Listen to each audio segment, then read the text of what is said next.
Duterte supporters at sa lahat ng OFW saan man sa mundo, good evening sa inyong lahat. Sagutin lang natin itong sinasabi ni Congressman. Sakit man sa atay. Kung unang-una sa lahat, kung lahat ng OFW walang utang na loob kay Tamba Buaya Romualdez at kay BBM Bangag. Kung ang pamilya namin nakatanggap man ng ayuda sa Pilipinas, deserve nila yan.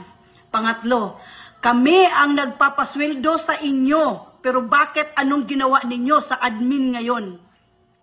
Pangat-apat, pera ba ni Romualdez at ni BBM yan?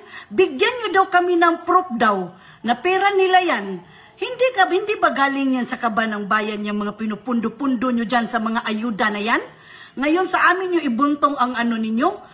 Ngayon, kung kami mag-zero remittance itong 28 April 4, problema na namin yan. Kami ang may desisyon yan dahil sinusuportaan lang namin ang tao na nagpalakas ng loob namin at nagbigay ng dignidad sa amin ng mga OFW. Ngayon, kung kami sumusuporta sa mga Duterte, problema na namin yan, din yun na problema yan. Bakit? Natatakot kayo? Di wala kayong matanggap na remittance? Ha?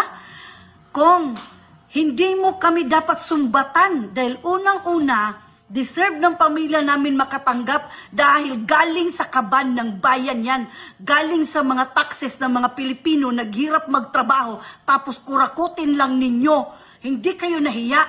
Hindi nyo ba alam kung gaano kahirap dito sa abroad ng mga OFW? Pag nagka-problema dito, ano yung gobyerno ninyo? Tingnan nyo nga yung nabitay na Pilipino. Anong ginawa ng presidente nyo na yan?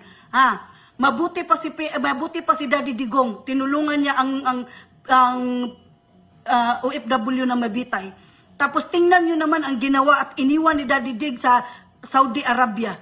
Ang taas ng noo namin nung siya ang naging presidente, proud ako maging Pilipino. Pero ngayon anong sinabi ng mga Arabo dito, ng mga amo-amo namin dito? Si Raulo ang presidente natin? Hindi ka nahihiya niyan? O, kung ayusin mo sinasabi mo kung ha? Dahil kami mga OFW, wag mo kami sumbatan. At wag mong sabihin, don't bite the hand that feeds you. Ha? Gaano na ba kalaki ang napakain nyo sa pamilya namin? Malaki na ba? Umabot na ba ng milyon?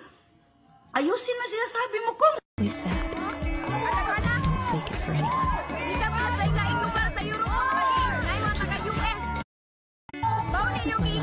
lifestyle. I'm always laughing.